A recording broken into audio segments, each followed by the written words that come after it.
कथा। भगवान श्री कृष्ण ने राजा श्रृंगाल का वध किया। राधे राधे। जैसा मैं तो मनी तो पंडित यूट्यूब चैनल पर सबका स्वागत करती हूँ। इस प्रसंग का वर्णन हरिवंश पुराण में मिलता है। वैशंपायन जी ने कहा, जन्मेजय, परशुराम जी के चले जाने के पश्चात वे दोनों यदुकुल नंदन बलराम और श्री कृष्ण इच्छा अनुसार रूप धारण कर नीले पीले वस्त्र और वनमाला से विभूषित गौर वर्ण और श्याम वर्ण से युक्त आकाश में स्थित मेघ की भांति शोभायमान हो रहे थे। वे गोमंत पर्वत पर विचरण करते और नक्षत्रों में श्रेष्ठ चंद्रमा और उदय अस्त होते ग्रहों को देखकर हर्षित होते थे। एक दिन महाबली बलराम श्री कृष्ण के साथ उस पर्वत पर भ्रमण कर रहे थे। थोड़ा विश्राम करने की इच्छा के लिए वे एक खिले हुए कदम की मनोहर छाया में बैठ गए। बलराम जी श्याम वर्ण श्री कृष्ण के साथ बैठकर आपस में बातचीत कर रहे थे। उसी समय विशाल मार्ग को तय करते हुए पक्षीराज गरुड़ दैत्यों के प्रहार से चोट खाए हुए दिव्य माला और चंदन से विभूषित वहां आए। जिस समय क्षीर सागर में भगवान विष्णु शयन कर रहे थे, उस समय विरोचन के पुत्र एक दैत्य ने उनके किरीट मुकुट को चुरा लिया था। उसी किरीट को प्राप्त करने के लिए गरुड़ ने समुद्र के बीच दैत्यों से संग्राम किया और उस किरीट को छीनकर तीव्र वेग से देवताओं के निवास स्थान की ओर जा रहे थे। परंतु जब उन्होंने अपने स्वामी भगवान विष्णु को गोमंत पर्वत पर विराजमान देखा तो उन्होंने मानव रूपधारी को मुकुटहीन देखकर हर्ष से उनके सिर पर आकाश से मुकुट को डाल दिया। आकाश से गिरा हुआ मुकुट उनके मस्तक पर गिरकर ऐसे बैठ गया जैसे किसी ने मुकुट को अपने हाथों से पहनाया हो। गरुड़ द्वारा उस मुकुट को मस्तक पर धारण कर लेने पर श्री कृष्ण प्रसन्नता से खिल उठे और बलराम से कहने लगे, भ्राता श्री, इस गोमंत पर्वत पर हम दोनों भाइयों की वेशभूषा की जिस प्रकार रचना कर दी गई है, लगता है कि अब देवताओं का कार्य प्रयोजन शीघ्र ही सिद्ध होने वाला है। हे आर्य, देखो, वायु के वेग से चलने वाले रथों के ध्वज दिखाई दे रहे हैं। शायद जरासंध अब निकट आता जा रहा है। चंद्रमा के समान सफेद रंग वाले सुसज्जित छत्र प्रकाशित हो रहे हैं और शस्त्रों की चमक से आकाश का मुख चमकीला प्रतीत होता है। यह जरासंध बिल्कुल उचित समय पर आया है। यह हमारे युद्ध कौशल की कसौटी तथा युद्ध भूमि का पहला अतिथि है। हे आर्य, जरासंध के आने तक हमें उसके यहाँ पहुंचने पर युद्ध आरंभ करना चाहिए। इतना कहकर श्री कृष्ण गोमंत पर्वत के शिखर से जरासंध की सेनाओं का निरीक्षण करने लगे और उसके वध का उपाय सोचते हुए अपने आप से कहने लगे, स्वर्ग में जो विचार सोचे गए थे वह सब सत्य हो जाएंगे। ये सब नरेश अब मृत्यु मार्ग पर अग्रसर हैं और अधर्म के कारण शास्त्रोक्त विधि के से विनाश को प्राप्त होंगे। ये पृथ्वी इन्हीं राजाओं के भार से पीड़ित होकर देवलोक में चली गई थी, जहाँ इसका जाना उचित था। अल्पकाल में ही यह भूमंडल इन राज समूहों से रहित हो जाएगा और नव मंडल भर जाएगा। वैशंपायन जी ने कहा, राजन, उसके बाद समस्त राजाओं सहित महातेजस्वी राजा जरासंध गोमंत पर्वत के नजदीक आ गया। उसके पीछे अपनी अपनी सेनाओं सहित बहुत से राजा आ रहे थे। कहीं अस्त्र शस्त्रों की ज्ञाता भली भांति सुशिक्षित अश्वयुद्ध सामग्री से युक्त रथों से जुटे हुए थे। कहीं हाथियों की भरमार थी जिन्हें सोने की जंजीरों में कसा गया था। वे सभी हाथी मेघों की घटा के समान दिखाई पड़ रहे थे। कहीं घुड़सवार योद्धा घोड़े पर सवार थे। बलवान पैदल सैनिक ढाल और तलवार लिए चल रहे थे। जरासंध के साथ सभी राजा गोमंत पर्वत को घेर कर पड़ाव डालने की तैयारी करने लगे। रात्रि समाप्त होने पर प्रातःकाल कृत्य समाप्त कर सब राजा गोमंत पर्वत पर चढ़ने के लिए एकत्रित होने लगे। उसके बाद जरासंध की आज्ञा पाकर पगड़ी और छड़ी धारण किए सिपाही समस्त राज समूहों को शांत रहने के लिए कहने लगे। इस प्रकार वह सैन्य सागर मानो योग बल से नीरव और निश्चल हो गया था। तभी जरासंध ने अपनी गंभीर वाणी द्वारा कहा, सभी राजाओं की सेनाएं पर्वत की चारों ओर से घेर ले। पत्थर तोड़ने वाले यंत्रों, छेपनी और मुदगरों का प्रयोग करें। यानी छेनी और हथौड़ी का ऊपर से गिरने वाले अस्त्रों को रोकने के लिए यंत्र बनाए जाएं। इस उत्तम पर्वत को रंभों और फरसों द्वारा तोड़ दिया जाए। समस्त राजा इस पर्वत को तब तक घेरे रहें जब तक उन दोनों वसुदेव पुत्रों का अंत न हो जाए। जरासंध के कहे अनुसार सभी राजाओं ने उस पर्वत को चारों ओर से घेर लिया। उसके बाद चेदी राज शिशुपाल ने जरासंध से कहा कि इस दुर्गम गोमंत पर्वत पर युद्ध करने का कोई लाभ नहीं है। कांटेदार वृक्षों से युक्त इसके शिखर तक पहुंचना अत्यंत कठिन माना जाता है। इसलिए इस पर्वत के चारों ओर लकड़ियों और तृणों का झुंड बनाकर आग लगा दी जाए, क्योंकि क्षत्रिय राजा युद्ध भूमि में बाणों द्वारा ही युद्ध कर सकते हैं। पर्वत पर चढ़ना इनके लिए कठिन है। केवल पर्वत को घेर कर अपना अथवा ऊपर चढ़ जाने से देवता भी इस पर्वत का मर्दन नहीं कर सकते हैं। दुर्ग युद्ध में क्रमशः रोध युद्ध घेरा डालना ही कल्याणकारी होता है। हमारी सैन्य शक्ति विशाल होने पर भी शत्रु की ताकत को कमजोर नहीं समझना चाहिए। ये दोनों यदुवंशी युद्ध के लिए तैयार खड़े हैं, अतः इनकी अवहेलना नहीं करनी चाहिए, क्योंकि ये दोनों देवताओं के समान तेजस्वी कहे जाते हैं।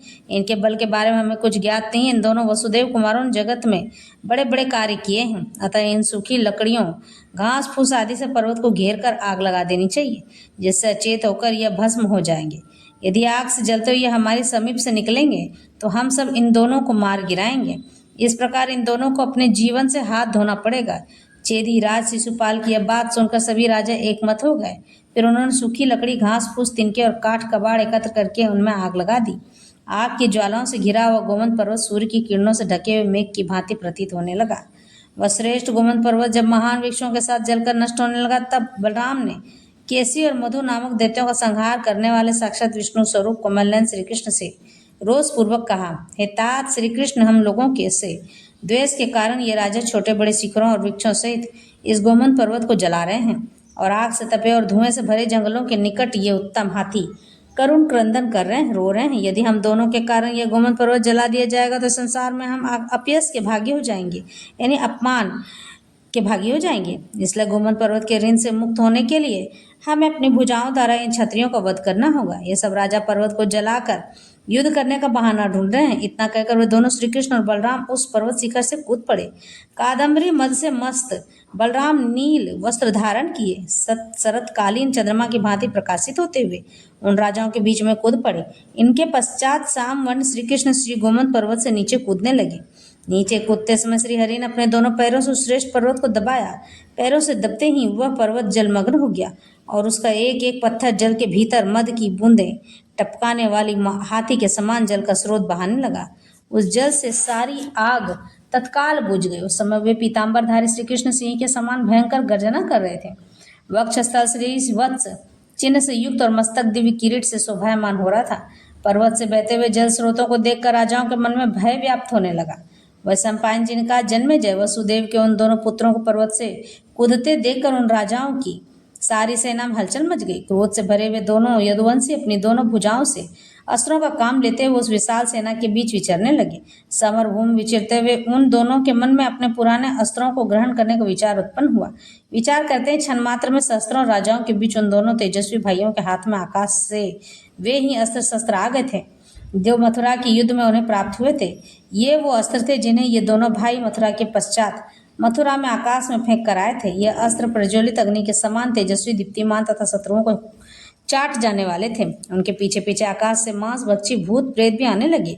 वे विशाल अस्त्र मूर्तिमान होकर समस्त राजाओं से रक्त मांस का भक्षण करने के लिए भूखे प्यासे थे, यानी उनका रक्त पीना चाहते थे और मांस खाना चाहते थे। उनसे भी ने दिव्य पुष्पों की माला धारण कर दसों दिशाओं को प्रकाशित कर दिया था। सांवर्तक हल, सौनंद, मूसल, सुदर्शन चक्र और कोमेद की गदा, भगवान विष्णु के ये चार तेजस्वी अस्त्र उन दोनों यादव पुत्रों के लिए उतरे थे। सबसे पहले बलराम ने सर्प के समान दिव्य मालाओं से सजे हल को अपने दाएं हाथ में ग्रहण किया और दूसरे हाथ में सौनंदन नामक मूसल को धारण किया जो शत्रुओं के लिए काल स्वरूप था। उसके बाद भगवान श्री कृष्ण ने संपूर्ण लोकों में दर्शनी तथा सूर्य के समान तेजस्वी सुदर्शन चक्र को अपने हाथ में धारण कर लिया। फिर मेघों के समान गर्जना करने वाले सारंग धनुष को ग्रहण किया। साक्षात विष्णु रूपी वे दोनों भाई अस्त्र शस्त्रों से युक्त होकर शत्रुओं से युद्ध करने लगे। युद्ध भूमि में खड़े वे दोनों भाई एक रूप थे। उनकी तुलना करने वाला उस रणभूमि में कोई नहीं था। बलराम अपने काल रूपी संवर्तक नामक हल को उठाए उस रणभूमि में विचरने लगे। वे अपने हल के द्वारा हाथियों और घोड़ों को पीछे धकेलते और इन पर मूसल से प्रहार कर रहे थे। रणभूमि में बलराम से आहत और प्रताड़ित राजा भागकर जरासंध की शरण में जाने लगे।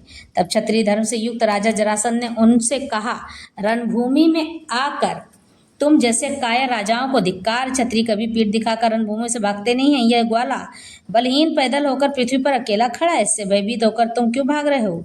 यह अकेला हमारी विशाल सेना का सामना नहीं कर पाएगा। तुम्हारे क्षत्रिय होने को धिक्कार है। अब तुम मेरा कहा मानकर शीघ्र ही रणभूमि में लौट जाओ और शत्रुओं पर आक्रमण करो, जब तक मैं इन दोनों ग्वालों को यमलोक भेज देता हूँ। देखते ही देखते वहां भयंकर युद्ध होने लगा। शस्त्र बाणों की बौछारों को सहन करते हुए दोनों वीर वर्षा का आघात सहन करने वाले पर्वत की भांति अचल खड़े रहे। उसी में शंख चक्र और गदा धारण करने वाले विष्णु रूपी श्री कृष्ण वायु से प्रेरित प्रज्वलित अग्नि के समान आगे बढ़े और अपने तेजस्वी चक्र के द्वारा मनुष्यों, हाथियों, घोड़ों और बड़े बड़े रथों के टुकड़े कर डाले। गदा के आघात और हल से खींचकर मारे जा गए राजा लोग अपनी चेतना खोकर रणभूमि में गिर पड़े। चक्र के द्वारा किए राजाओं के टुकड़े हुए रथ आगे न बढ़ सके। मूसलों की मार से घायल हुए 60 वर्ष के हाथी दांत टूट जाने के कारण असमर्थ होकर चित्कार कर रहे थे। सुदर्शन चक्र से प्रकट आग की ज्वाला से झुलस कर कितने घुड़सवार पैदल सैनिकों के प्राण पखेड़ू उड़ गए थे। चक्र और हल के तेज से भस्म होती जरासंध की सेना प्रलय काल की भांति यत्र तत्र बिखरी हुई थी। रणभूमि में काल के समान दिखाई देने वाले श्री कृष्ण शत्रुओं को वध करते हुए इधर उधर विचरण कर रहे थे। उसके बाद प्रलय काल के सूर्य के समान प्रकाशित चक्र और कोमेद की गदा को हाथ में लेकर श्री कृष्ण सेना के मध्य खड़े होकर राजाओं से कहने लगे, हाथी घोड़ों और रथों पर चढ़े हुए सूरवीरों, तुम लोग अब युद्ध क्यों नहीं करते हो? तुम सब तो शस्त्र विद्या के कुशल योद्धा हो। मैं तो तुम्हारे सामने अपने भाई के साथ पैदल ही खड़ा हूँ। तुम सब राजाओं का पालन करता जरासंध कहाँ है? वह अब सामने क्यों नहीं आता है? श्री कृष्ण के ऐसा कहने पर पराक्रमी राजा दरद सेना के मध्य हल धारण किए बलराम के पास आकर कहने लगा, शत्रु दमन, बलराम आओ मेरे साथ युद्ध करो। बलराम और दरद दोनों ही जगत के श्रेष्ठ वीर थे। युद्ध क्षेत्र में दोनों का भयंकर संग्राम होने लगा। ऐसा लगता था मानो दो हाथी लड़ रहे। मौका पाते बलराम ने दरद के कंधे में हल फंसाकर मूसल उसके मस्तक पर दे मारा। मूसल से मारे गए दरद का मस्तक उसके शरीर में घुस गया और वह निर्जीव होकर पृथ्वी पर गिर पड़ा। बलराम द्वारा दर्द के मारे जाने पर क्रोधित जरासंध बलराम पर प्रहार करने लगा। जरासंध और बलराम का संग्राम इंद्र और वृत्तासुर के संग्राम के समान लोमहर्षक युद्ध संग्राम था। हाथों में गदा उठाए दोनों शिखर युद्ध पर्वतों की भांति प्रतीत हो रहे थे। इन दोनों का युद्ध होता देखकर सभी का युद्ध बंद हो गया। राजन इस युद्ध को देखने के लिए हजारों देवता, गंधर्व, राक्षस, यक्ष, महर्षि, अप्सराएं आकाश मंडल में उपस्थित हो गए थे तथा इन सबसे घिरा आकाश नक्षत्र मंडल की भांति सुशोभित हो रहा था। तभी वहां सुंदर शब्दों में सब राजाओं के सामने भविष्यवाणी हुई, हे संकर्षण, जरासंध का वध तुम्हारे हाथों में नहीं होना है। यह बात ब्रह्मलोक से आई हुई थी, क्योंकि जरासंध का वध तो भीम के हाथों होना था। इसलिए बलराम जी को भगवान मना कर रहे थे कि तुम नहीं मार सकते हो जरासंध को। इसकी मृत्यु कब कहाँ होगी यह मेरे द्वारा पहले से निश्चित कर दी गई है।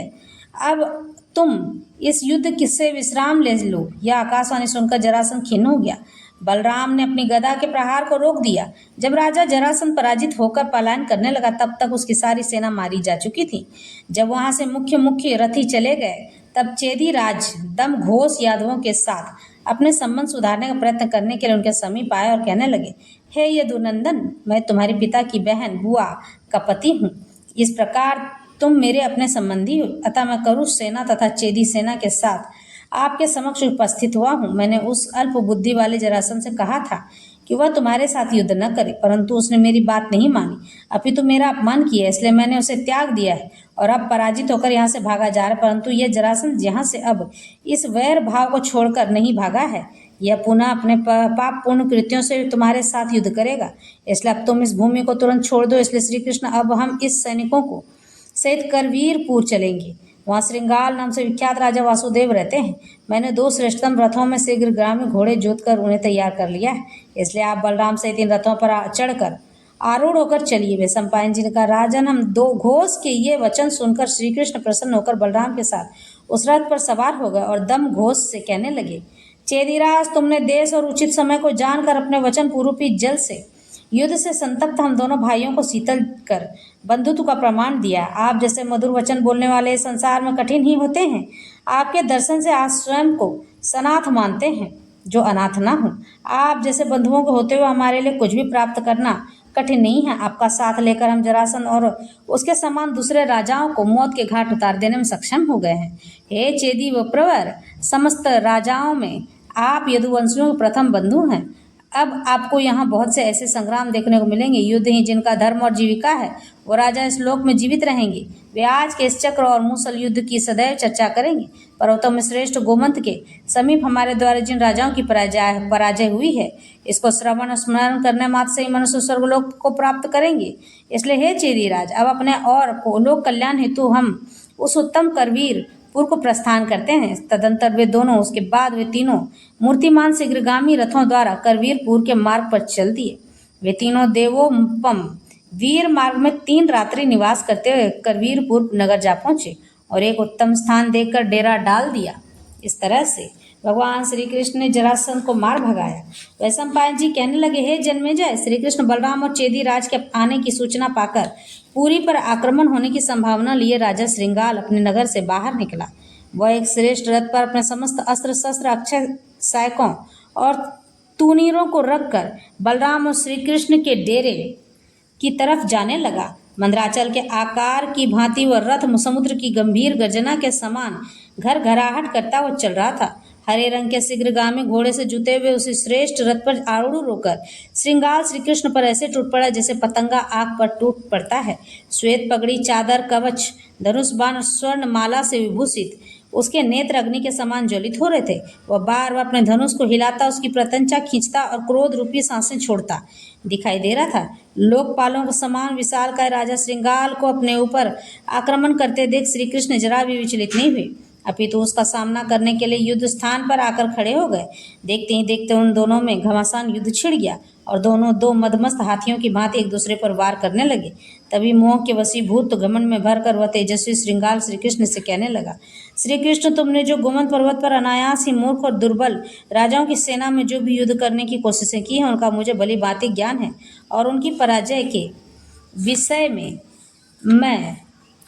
मैं भी जानता हूँ। वे समस्त क्षत्रिय कायर, धैर्य, शक्ति से रहित समर भूमि में युद्ध करने योग्य नहीं थे। तुम बेशक इस युद्ध भूमि में युद्ध के लिए डटे रहो, परंतु मैं यहाँ का राजा हूँ। यदि मैं तुम्हें चारों ओर से घेर लूँ तो तुम बच कर नहीं जा सकोगे। तुम यहाँ पर अकेले हो, अतः मैं भी तुमसे अकेले ही युद्ध करूँगा, क्योंकि अकेले योद्धा के साथ सेना को लेकर युद्ध करना उचित नहीं है।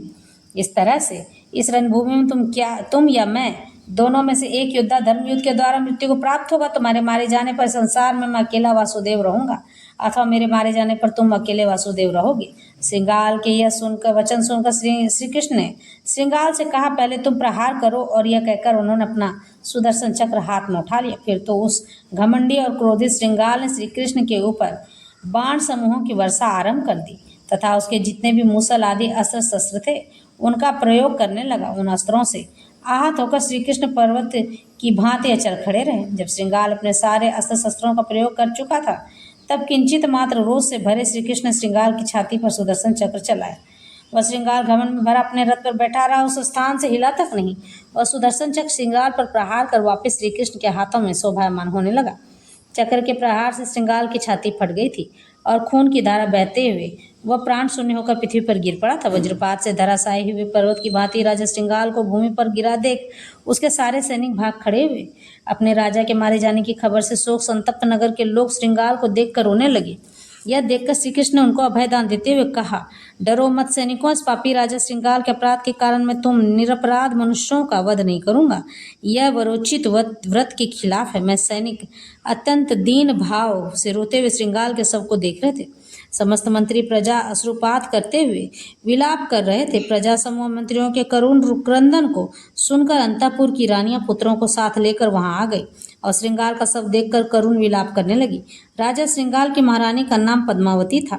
स्त्रियों में श्रेष्ठ रानी पद्मावती अपने उस बालक पुत्र को लेकर भगवान वासुदेव के पास गई और उनसे कहने लगी, वीर, आपने युद्ध में जिनको मार गिराया उसी पर लोकवासी श्रृंगाल का यह पुत्र आपके शरण में। यदि राजा श्रृंगाल विनीत भाव से आपको प्रणाम कर अपना परिचय दे देते तो कदापि उन्हें अपने प्रहार से संतापित नहीं होना पड़ता। यदि वे ये मूर्ख और अविवेकी नरेश आपसे बंधु जनित व्यवहार करते तो इन्हें मांस भक्षी व जंतुओं से घिरकर पृथ्वी पर गिरना नहीं पड़ता। गोविंद, यह आपके इस मरे हुए बांधव की संतान है, इसलिए आप अपने पुत्र की भांति रक्षा करें।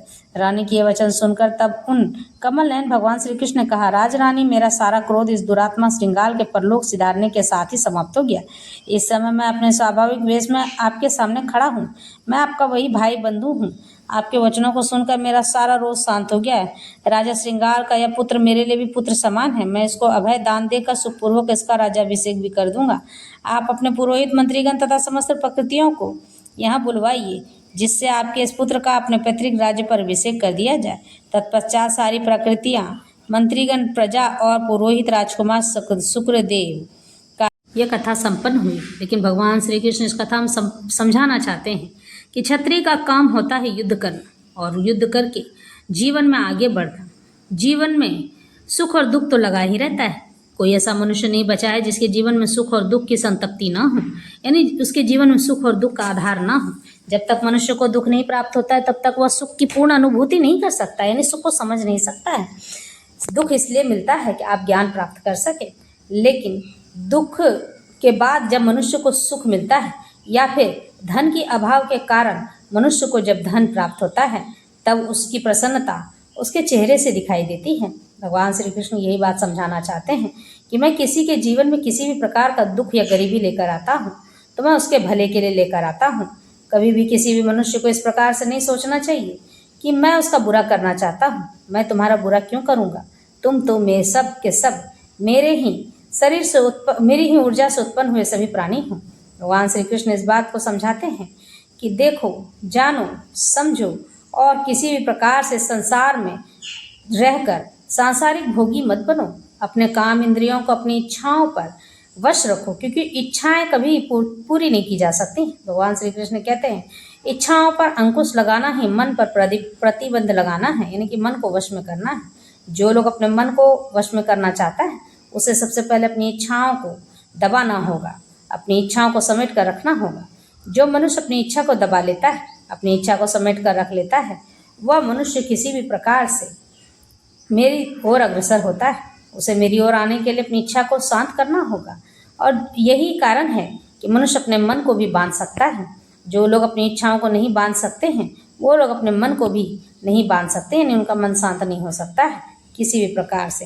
भगवान श्री कृष्ण आगे अर्जुन से कहा कि हे अर्जुन, मैंने अपने इस पूरे जीवन में यही सीखा है कि बिना युद्ध किए तुम्हें किसी भी प्रकार से कोई भी चीज़ हासिल नहीं होने वाली है। जीवन भी तो एक युद्ध ही है। जब तक आप संघर्ष नहीं करोगे आपको नाम, यश, कीर्ति, प्रसिद्धि नहीं मिलेगी।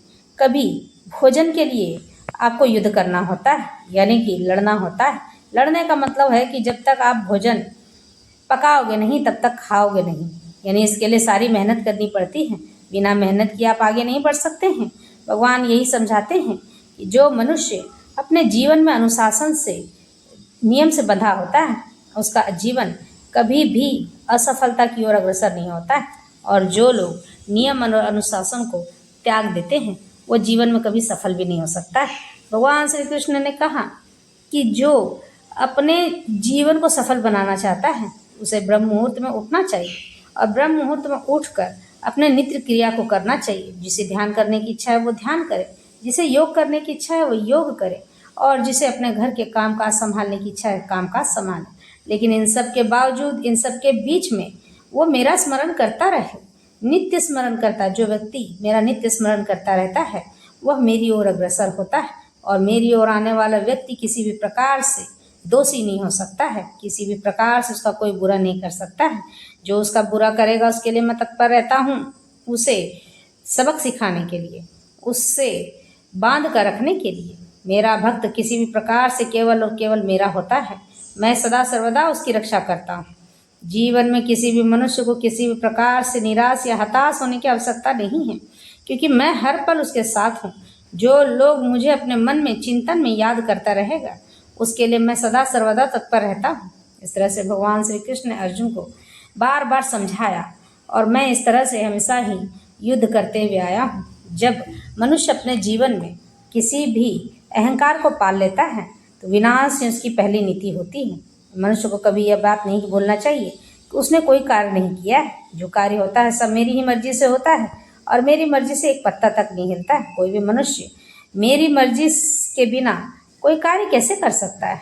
जब तक मेरी इच्छा ना हो, जब तक मैं किसी के लिए अपना हृदय प्रकट ना कर दूं, जब तक मैं उसके लिए दया भाव ना रख दूं, तब तक वो कोई कार्य कैसे कर सकता है? कोई भी चीज़ मुझसे परे नहीं है, सब मुझसे है, और सब में मैं व्याप्त हूँ। इस तरह से भगवान कहते हैं कि मैं 3 तरह से लोगों की, पहला कर्मों में भाग लेता हूँ, जो कर्णोदक साई विष्णु बनकर, फिर दूसरा कर्णोदक साई विष्णु बनकर, कन कन में भगवान जिसे कहते हैं वही कर्णोदक साई विष्णु बनकर, फिर तीसरा गर्भोदक साई विष्णु बनकर, जिसके गर्भ में पूरा ब्रह्मांड व्याप्त है। इस तरह से मैं 3 तरह से जीवों की सहायता करता हूँ और जीवों के लिए कार्य करता रहता हूँ। जो मुझ तक पहुँचना चाहता है उसे मुझ तक पहुँचने के लिए मेरे पास आना अनिवार्य है। जो मेरे पास आएगा वही मुझ तक पहुँच सकता है, और मुझ तक पहुँचने के लिए मेरा नाम करना, ने मेरा नाम जपना अति आवश्यक है। सही कहते हैं, भगवान का जो बार बार नाम जपता है कार्य करते हुए, ईश्वर उसे स्वतः ही मिल जाते हैं। मेरा काम है आपको ईश्वर से मिलवाना, लेकिन उसके लिए प्रयत्न तो आपको करना ही पड़ेगा, क्योंकि बिना प्रयास के मुंह में तो रोटी भी नहीं जाती है, बिना मेहनत के तो खाना भी नहीं पकता है। इसीलिए किसी भी मनुष्य को अगर ईश्वर से मिलने की इच्छा है तो ईश्वर से अवश्य मिल सकता है। अगर कोई पंडित ये कहते हैं कि हमने ईश्वर को नहीं देखा है तो यह बात गलत है। ईश्वर से मिलना बहुत आसान है और आप उनके दर्शन भी कर सकते हैं। केवल विधि और विधान सही होने चाहिए, यानी नियम और अनुशासन सही होने चाहिए। ये बात सच है कि जो व्यक्ति ईश्वर को बार बार याद करते हैं, यानी कि दिन भर आप सोचने के बजाय कि मैं बेटे के लिए रोटी बनाऊंगी या फिर खाना मुझे बनाना है, ये काम करना, वो काम करते करते आप ईश्वर को याद करते जाइए, नारायण नारायण कहकर पुकारते जाइए, शिव शिव करके। कोई भी देवी देवता किसी भी तरह से पूजने योग्य हैं, लेकिन फिर भी नारायण की शरण में जाने से मनुष्य किसी भी प्रकार के दुखों से मुक्त होकर मुक्ति पा जाता है। इसलिए नारायण की शरण ग्रहण करना भी आवश्यक है, क्योंकि कोई भी देवी देवता जब आप उनकी पूजा करेंगे तो आप पूजा करने के बाद वो स्वतः ही कहते हैं कि नारायण की सेवा में रहना अनिवार्य है, क्योंकि नारायण की सेवा के बिना किसी भी मनुष्य को मोक्ष नहीं मिलता है, किसी भी प्रकार से मुक्ति प्राप्त नहीं होती है। अगर मोक्ष और मुक्ति चाहिए तो श्री हरि नारायण पर ब्रह्म परमात्मा की सेवा करना अनिवार्य है। इस तरह से भगवान श्री कृष्ण इस बात को हम सभी को समझाना चाहते हैं और भगवद गीता में कहते भी हैं कि मैं जब जब इस पृथ्वी पर आऊँगा तब तब अधर्म का नाश करूँगा। जो लोग धर्म के लिए जीते हैं मैं स्वतः उनके लिए खड़ा हो जाता हूँ। धर्म कहता है कि जो सही है उसे सही कहा जाए और जो गलत है उसे गलत कहा जाए। सामने वाला व्यक्ति आपके लिए रोष या द्वेष रखता है, यह उसका कर्म है, उसे कर्म बंधन में पड़ना है तो पड़ेगा, लेकिन आपने उसे क्षमा कर दिया, ये आपका धर्म है। जो लोग धर्म को रखकर आगे बढ़ते हैं उसके जीवन में कर्म कभी बंधन नहीं बनता है। ऐसा मनुष्य योगी कहलाता है, और योगी जो होता है वह सबका भला करता चला जाता है। उसे मालूम होता है कि कब कहाँ और क्या करना है। इस तरह से हमारे जीवन का सुख और दुख हमारे हाथों में होता है, लेकिन अगर फिर भी आपके मन में किसी भी प्रकार से दुख सताता हो या फिर ऐसी कोई बात हो जो आप किसी से कहना चाहते हो लेकिन कह ना पाते हो, यानी मन में टेंशन हो, बहुत परेशानी हो, तो जो लोग पूजा पाठ करते हैं वो अपने सर पर हाथ रखें और अपने ईश्वर का नाम लेते जाएं करीब 5 मिनट तक। जब आप ऐसा करेंगे तो आप देखेंगे कि आपके पास जितनी भी चिंता या परेशानी थी वह दूर हो गई। क्यों? क्योंकि जब आपने ईश्वर की आराधना की थी, ईश्वर ने आपके हाथों में ऊर्जा भर रखी थी, और वह ऊर्जा जब आपने अपने सर पर रखी तो वह पुनः आपके शरीर को, जिसे कहते हैं कि जो कि आपके शरीर में बंध गया था द्वेष होकर, घृणा बनकर या चिंता बनकर, तो वह सारी चिंताएं आपकी दूर होती चली जाएंगी, परेशानी दूर होता चला जाएगा। और फिर भी अगर हृदय शांत ना हो तो दाहिना हाथ अपने ईश्वर से कहकर दाहिना हाथ को अपने छाती पर रखिए, बाएं हिस्से के हृदय पर रखने के बाद उसके बाद अपने ईश्वर का नाम लेते जाइए।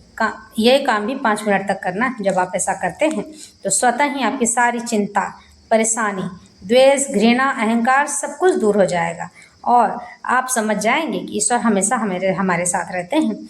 ईश्वर को भजने के लिए, ईश्वर को प्राप्त करने के लिए गली गली ढूंढने की आवश्यकता नहीं है। आप जिस जगह बैठे हैं, जिस घर में हैं, जिस कर्म को करना चाहते हैं उसे करते चले जाइए और ईश्वर का नाम लेते चले जाइए। नारायण नारायण का नाम स्वतः ही बजते चले जाइए। परमात्मा ने कहा है सभी मनुष्यों को एक होकर रहना आवश्यक है, क्योंकि जब मनुष्य जाति धर्म में बढ़ जाता है, छोटे और बड़े के भेदभाव में बढ़ जाता है, तो वो मनुष्य ही दुर्गति को प्राप्त होता है। मनुष्य अपनी दुर्गति और दुखों का कारण स्वयं है। जिस मनुष्य को इस बात का ज्ञान नहीं होता है और वह अपने अहंकार में डूबता चला जाता है, सारे कार्य मैंने किए हैं, सारे कार्य मेरे द्वारा ही संचालित होते हैं, सब काम मैं ही करता हूँ, और कि सामने वाले की हस्ती क्या है, उसकी औकात क्या है, किसी की औकात दिखाने वाले आप नहीं हैं, हम नहीं हैं। क्यों? क्योंकि औकात किसकी कितनी है ईश्वर स्वयं बता देते हैं। राह चलता भिखमंगा भी आपको ज्ञान देकर जा सकता है, इसलिए ज्ञान के अहंकार में कभी मदमस्त नहीं होना चाहिए। ज्ञान एक छोटा सा चींटी भी आपको सिखा कर जा सकता है, किस बात का? मेहनत करने का। चींटी जो होती है बार बार अपने सामान को लेकर गिरती है, लेकिन फिर भी वह उठना जानती है और उठकर चलना जानती है, अपने सामान को लेकर जाना जानती है। यानी वह बार बार हमें सिखाती है कि मेहनत मनुष्य के जीवन का सर्वोपरि लक्ष्य है। जो लोग मेहनत करते हैं, ब्रह्म मुहूर्त में उठते हैं, ईश्वर का यजन चिंतन स्तवन करते हैं, पूजा पाठ करते हैं, उसका जीवन सदा खुशहाल रहता है और वह अपने जीवन में सुखी रहता है। आपको क्या लगता है, इस सांसारिक भोगों को प्राप्त कर लेना ही मनुष्य के जीवन का आधार है, उसकी शांति है? बिल्कुल नहीं। ईश्वर को प्राप्त कर लेना है उसके जीवन का आधार और उसकी शांति है। मनुष्य अपने जीवन में जब अपने परमेश्वर को पा जाता है, अपने परमेश्वर के लिए जीने लगता है और उन्हें अपना सब कुछ अर्पित और समर्पित कर देता है, तो मनुष्य अपने जीवन में स्वतः आगे बढ़ जाता है, ईश्वर को पा जाता है। ईश्वर को पाने के लिए इधर उधर भटकने की आवश्यकता नहीं है। उन्हें पाने के लिए तो आपको स्वतः ईश्वर को अपने आप को अर्पित और समर्पित कर देना चाहिए। जिस घड़ी आप ऐसा कार्य करेंगे, वह स्वयं आपके पीछे पीछे चले आएंगे आपकी सहायता करने के लिए।